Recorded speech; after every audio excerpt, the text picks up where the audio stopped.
Hey everybody, welcome back to Let's Talk. My name is John, and today here on the channel, we're going to be reviewing Bill and Ted's Excellent Adventure, Bill and Ted's Bogus Journey, and Bill and Ted Face the Music, the Triumphant Trilogy of movies and their new 4K Blu-ray that just came out from Shout Factory. And we're going to take this one film by one film because all these did get individual 4K Blu-ray releases. So I'm going to review each movie individually, their 4K Blu-ray releases, and at the very end of this, I'll review the entire trilogy and that 4K Blu-ray box set and give it all one big giant score. But let's start it off with 1989's Bill and Ted's Excellent Adventure. This is the one that started it all. It is one of the best time travel movies of all time. This one was directed by Stephen Herrick. Now, all three movies in the Bill and Ted franchise are directed by different directors, but they are all written by the same guys. Those same guys are Ed Solomon and Chris Matheson, and the two of them, they wrote these movies mainly because this was their idea. They used to pretend to be Bill and Ted. They just hang out with each other, doing those voices, you know,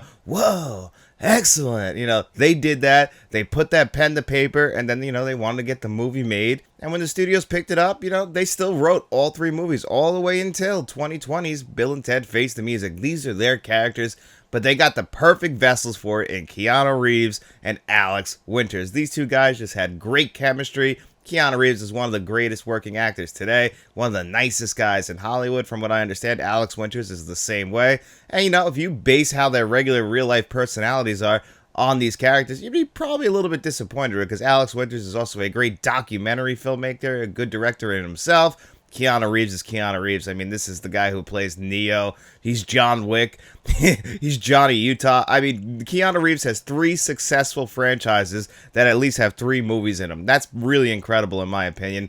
And the entire Bill and Ted franchise, all three movies are at least watchable, entertaining, and they're just a very good time. I don't think any three of them are bad, but Bill and Ted's Excellent Adventure from 1989 is by far the best of those three movies. It's just so lighthearted. It takes its time-traveling concept not too seriously. We bring in one of the greatest working comedians of all time in George Carlin. You know, he plays Rufus. He's really the guy who's got to get the wild stallions, get them straight. You know, they got to help him finish the history project. He gives them the time machine. He's like, you know, you guys are going to save the world, so you're going to create the song that's going to unite the universe. So I'm here to help you guys finish your history project so you know you guys pass high school. Because, you know, unfortunately, if they don't, Ted's got to get his ass shipped off to military school. So they got to figure this out. So this movie, you know, they're just traveling through time, picking up great people in the world of history, Joan of Arc. And then, of course, the big one is Napoleon. This is one of the better portrayals of Napoleon in film history. Right up there with Joaquin Phoenix in Napoleon of last year. Because, you know what? He doesn't go to a water park, but this Napoleon loves water parks. He's also loves ice cream. You know, he gets a little bit mad at bowling, but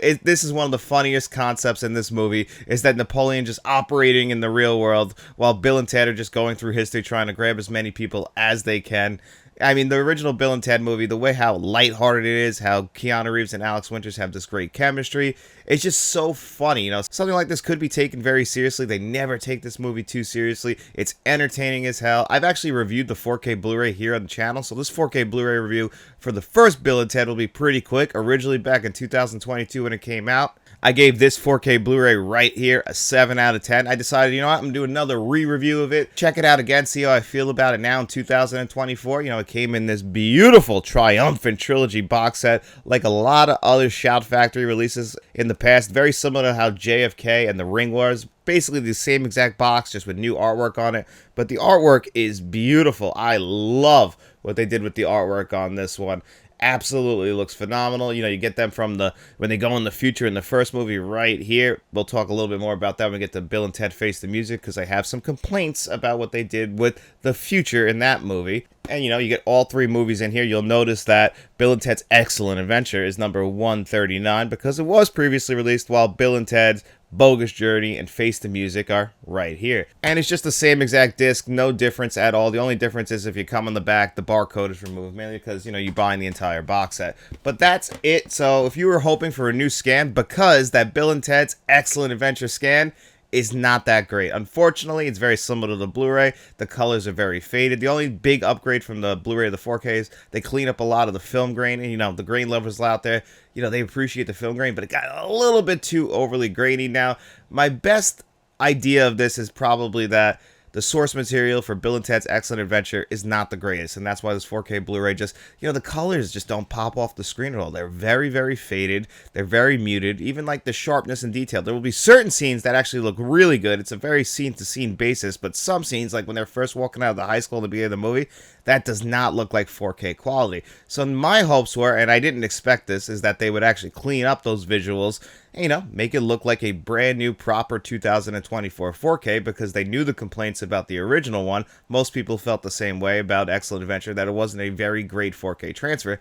But as a reviewer, I've learned over time that a lot of that does come down to source material. Now, Studio Canal actually did the transfer for Bill and Ted's Excellent Adventure, whereas I'm guessing that Shout Factory actually did the 4K transfer of Bogus Journey themselves, and I'm not entirely sure about Bill and Ted Face the Music, mainly because that movie's not that old. It had a Blu-ray release, and I imagine it's just the same scan that's been, upgraded to 4K Blu-ray, where it was previously released on Blu-ray. So really, Bogus Journey got the most attention as far as the visuals go in here, because Excellent Adventure is just a port from Studio Canal. All the extras, when I talked about 2 years ago, are exactly the same, and they are really good. So really quick, you get a really nice looking back on Bill and Ted's Excellent Adventure with the writers and everyone you could really hope for. There's a few other interviews on there. Very good extras on Bill and Ted's Excellent Adventure. Not anything that's going to knock your socks off like Bogus Journey, but Bill and Ted's Excellent Adventures, when it comes down to the extras, are actually really good. Now, the visuals are really what stand out as not being too great. The audio, like I said, it's a DTS HD Master Audio 5.1. You also have 2 audio commentary tracks,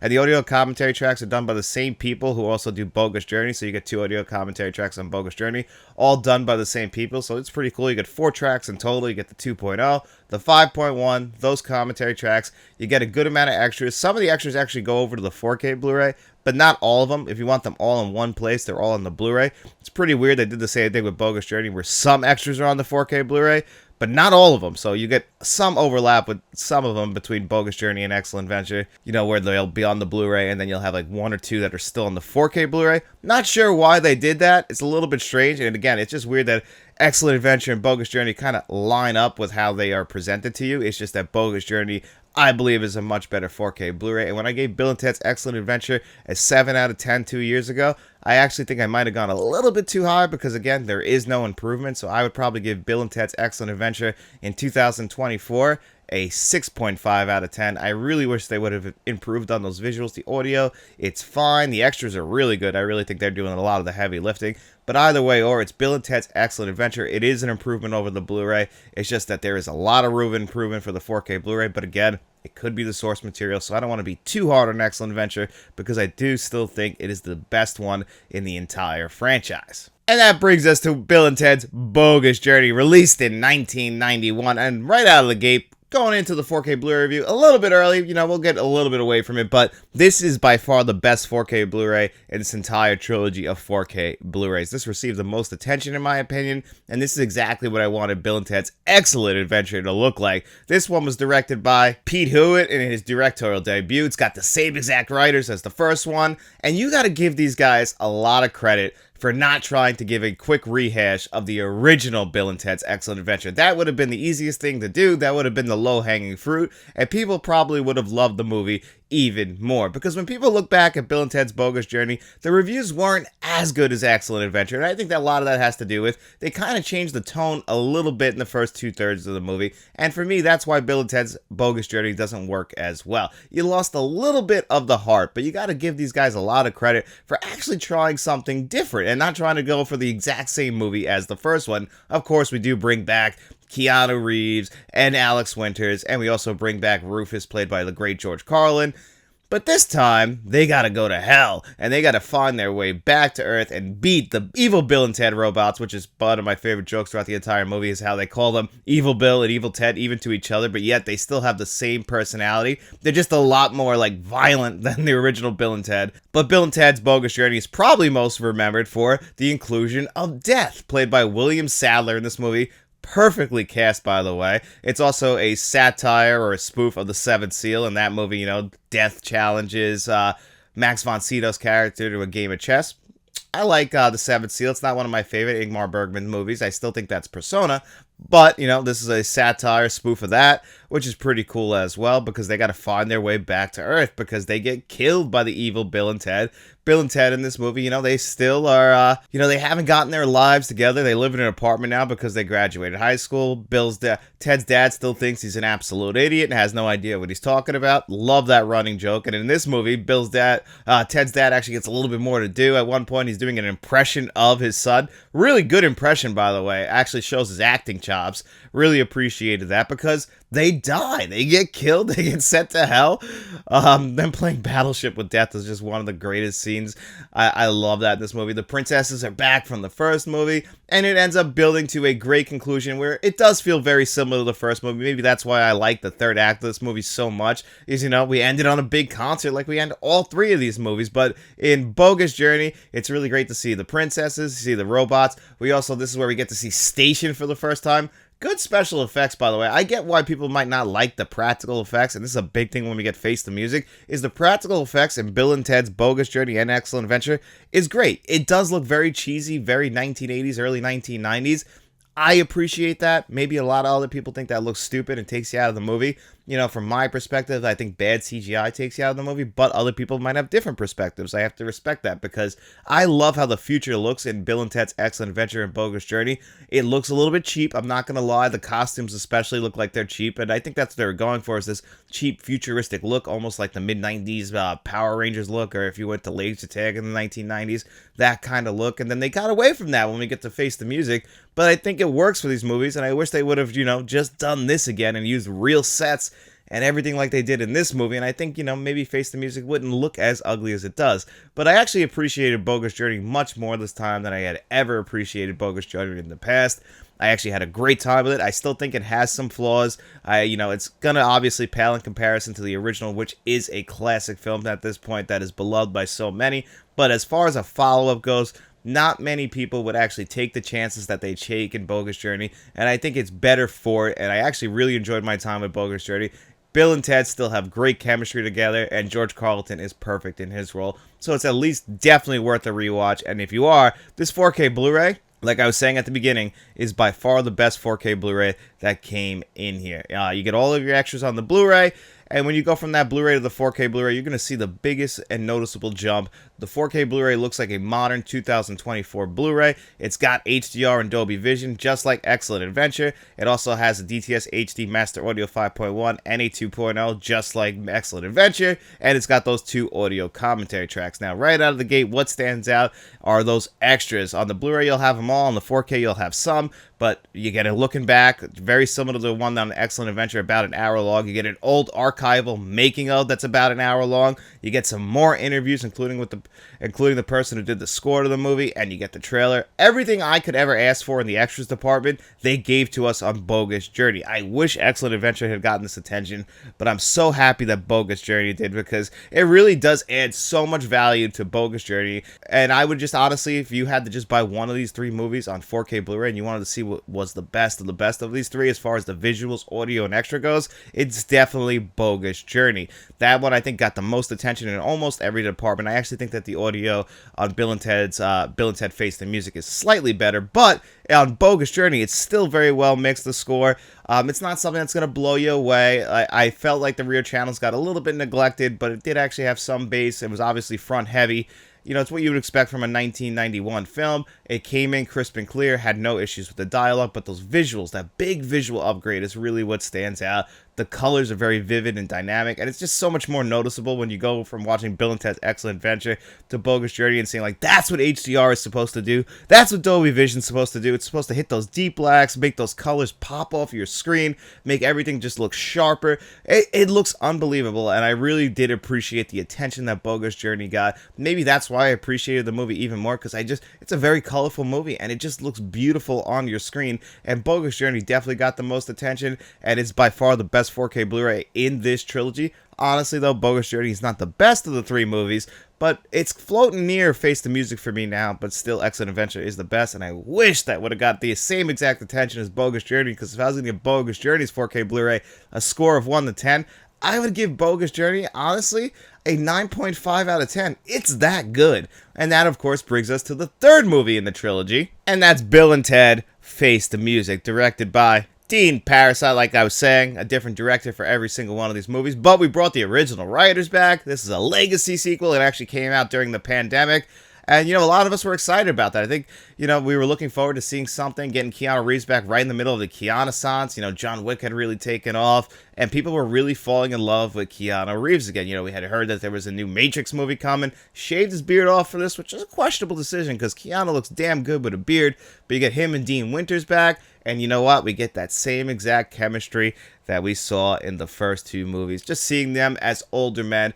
Great idea, by the way, to have their daughters in this movie, kind of make them about, I'd say about 40% of the starring role, including the princesses. So Keanu Reeves and Alex Winters, yes, they're the stars, but they don't have to do all the heavy lifting. It's actually a really good ensemble cast. And the guy from the show, Barry, what was his name? Anthony Carrigan. He plays Dennis McCoy in this movie, which is one of the funniest gags. He's really funny. He's kind of taking the place of William Sadler's death, kind of following them along throughout this movie, even though we get the return of William Sadler's death in this movie, which is my favorite scene in this movie because they had a falling out, now they got to make up, kiss each other's ass a little bit. They both got all three of them got big egos. Love that stuff. Now, the biggest flaw about Bill and Ted Face the Music is the horrible green screen and CGI in this movie. It just looks awful, and it takes you out of it. And, we recontextualize the future and make it look completely different than it did in the first two movies.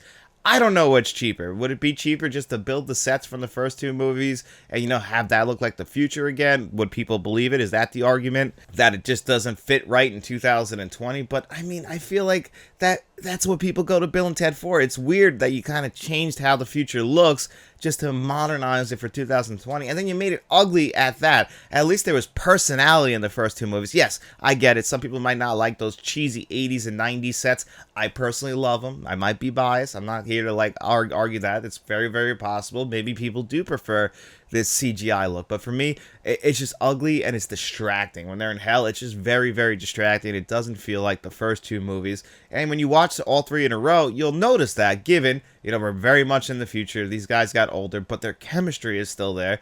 Their daughter's chemistry is still there. The people who play their daughters do a fantastic job. It really does feel like a young Ted if he was a female. That feels like it was his daughter, and perfect casting just throughout. The plot is very interesting. They got to save the day again. We end the movie exactly as you would imagine, but, a little twist on it. But as far as legacy sequels go, a lot of cliches in here. But I really didn't mind that because I was just so happy to see all the characters on the screen. But that bad CGI takes me out of the movie. And after watching all three of these movies in a row, I gotta be honest, that this time around, I really felt like Face the Music is probably the worst of the three because I really enjoyed my time at Bogus Journey more than I ever had. But all three of these movies are still pretty damn excellent. I can definitely recommend all three of them, especially watching them as a trilogy because they're just all very, very entertaining movies. And they're just a good time, very lighthearted. Time travel movies are always going to work for me. That's a movie cliche, a movie trope that I just absolutely love. Even in a bad movie, it's just, I love time travel. I truly believed when I was a kid that time travel was going to be invented in my lifetime. I was thinking about this earlier, that I used to believe that as a kid, that I was going to be able to travel a little bit. And I think a lot of that's because of my love of movies. And I thought, it can't be that hard. Of course, I was a child. I was an idiot. So when I grew up, that didn't happen for obvious reasons, and I don't think it will happen, but still, these movies are just a good time, just a great time. You're going to laugh. They're sci-fi comedies. They're pretty well made, and the chemistry between Alex Winters and Keanu Reeves, why people fell in love with Keanu Reeves. It's that charm, and the chemistry that these two have together, it's still present, even in the 2020 film. Now, the 4K Blu-ray, well, it just feels like they upgraded that Blu-ray. It brightened it up. Again, we get HDR10, Dolby Vision, a DTS Master Audio 5.1, and a 2.0. So we get all of that. Now, the extras, they're going to be on your Blu-ray, and they are atrocious. Let me just tell you. I think about 4 of, the 6 extras are under a minute long, and they'll label them like there's some kind of big deal, a making of. A making of isn't a minute and 13 seconds. That's ridiculous. So these extras, yeah, they made a little bit of a list, but they are all pretty much awful. You could probably find better extras on YouTube for this movie, so very disappointing with the extras. The audio was actually, like I was saying, out of the 3 DTS HD Master Audio 5.1s, this is the most modern track. It was mixed very well, making actually really good use of the rear speakers, raising the volume of all the channels. Really appreciated that while not sacrificing the dialogue. Everything did come in crisp and clear. I just appreciated that it was an actual, audio mix, and, we're moving things around the channels. You saw that a little bit with the first two movies, but not as much as with the third movie. So the third movie's the third movie's audio tracks, I think, were actually the best of the three films, but that was the only thing I could say that Bill and Ted Face the Music was better than the other movies. Now, given this is a more modern film shot digitally, it does still look good. I can't deny that, the detail, the sharpness of the 4K Blu-ray is there. The colors are pretty vivid. Still a little flat in points, but because the movie itself is just very, very ugly, in my opinion, that you can't say that the 4K Blu-ray is beautiful because you're looking at a pretty damn ugly movie, whereas I think Bogus Journey is a much better looking movie just in general and translates better to the 4K Blu-ray format. Also, that was shot on film while this one was shot on digital. So overall, I do feel like Bill and Ted Face the Music, it's an upgrade to 4K Blu-ray from the previously released Blu-ray, and that's all it does feel like. It's just a half measure of an upgrade, and I was a little bit disappointed with that overall, but still, I'm really happy to have it in this trilogy, and I would probably give Bill and Ted Face the Music's 4K Blu-ray,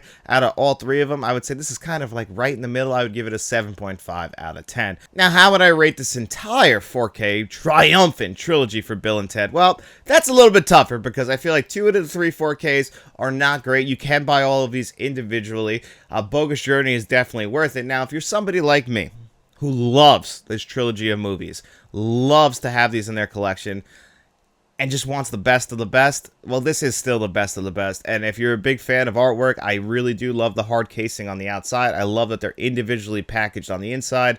That's something I always ask for. I know some people like to save space and want the more condensed case. Not me personally. I would rather, lose some space and have it individually packed like this. Give me the hard casing on the outside. In case I didn't like it, I could have just tossed it away. But I absolutely loved it. So, given that Bogus Journey is such a great 4K Blu-ray in here, Excellent Adventure, not a great 4K Blu-ray, but is the best film in the trilogy. You get the best audio on Bill and Ted Face the Music, so it's tough. I would still say it's probably worth it as long as you're a fan. If you're not a fan, maybe wait for a sale and grab this if you can. If not, buy the movies individually. If you just had to buy one movie in here and you're just somebody who likes to collect 4K Blu-rays and wants the best 4K Blu-ray that's available, Bogus Journey is that 4K Blu-ray, but Excellent Adventure is the better film, and the best audio is on Face the Music. So, overall, I'm going to give this Triumphant trilogy on 4K Blu-ray a solid 8 out of 10. It's not perfect, but the movies are a blast, and I really think you're going to enjoy them, even if you've never seen them, and I just spoiled the hell out of them. But still, I think it's definitely worth it, just maybe not at full price if you're not a fan of these movies. It's time for this week's digital code giveaway. In every single video that we do here on the channel on Friday, I'm going to ask you guys 2 digital code giveaway questions. All you got to do is answer one of those questions in the comment section. As long as you did that, you came back to this video right here where I put your name on a magic wheel, spun that bad boy 2 times. The 2 names it landed on, they have their choice of the digital codes that you've seen on your screen before you today. So I asked you guys, what was your favorite Michael Keaton movie? And I went back and forth. A lot of you guys probably think it's Batman from Batman 1989 and Batman Returns. And, I mean, he's my favorite Batman, but I actually think his best performance is in Beetlejuice. I just think that's the perfect showcase for what Michael Keaton is. Michael Keaton is still going to this very day. I usually love him in every single movie he does. Even if the movie isn't great, I always enjoy just seeing Michael Keaton. He's one of my top 5 favorite actors of all time. And I appreciated all of your answers for this question as well. And then the other question was, what is your favorite blockbuster of all time with all those rules that I put out for it? And again, answers were all over the place, and I appreciated every single one of them. Thank you guys for entering into the digital code giveaway. And without further ado, let's spin this magic wheel and see who the 2 lucky winners are.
Alright, congratulations Blu-ray Collector 18 and Carlos Chavez, and also Jose Sanchez. We'll say that was a win for you too. It was again right there on the line. So we'll have 3 winners again just like this last week. So congratulations to you guys. You know how this works. Reach out to me. My email address, letstalkentmt@gmail.com. And let me know which of the digital codes you want. As long as the other winner didn't take it, that digital code is all yours. And you can also reach out to me at Facebook, Instagram, the artist formerly known as Twitter, which is now X. And, you know, same rules. Let me know which of the digital codes you want. As long as the other winner didn't take it, it is all yours. And thank you guys again for entering into this week's digital code giveaway. Don't feel too bad if you didn't win. We'll be doing this again this Friday. So look out for this Friday's video and make sure to enter into next week's digital code giveaway. And, you know, while you guys are down there, make sure you hit that like button, share this video, subscribe to the channel if you could. We also have channel memberships. So we have a Friends of the Channel tier, a Producers tier where you're going to find John Doe Juggalo and Jason Martin. And we have a Directors tier where you're going to find Frank from Frank's Media and Reviews and Mr. Smelly Potato. But if you got no money to throw away, guys, don't you worry about it at all. We just hope you enjoyed this video. And if you did, get out in those streets, tell your friends about us, and then we'll be seeing you around.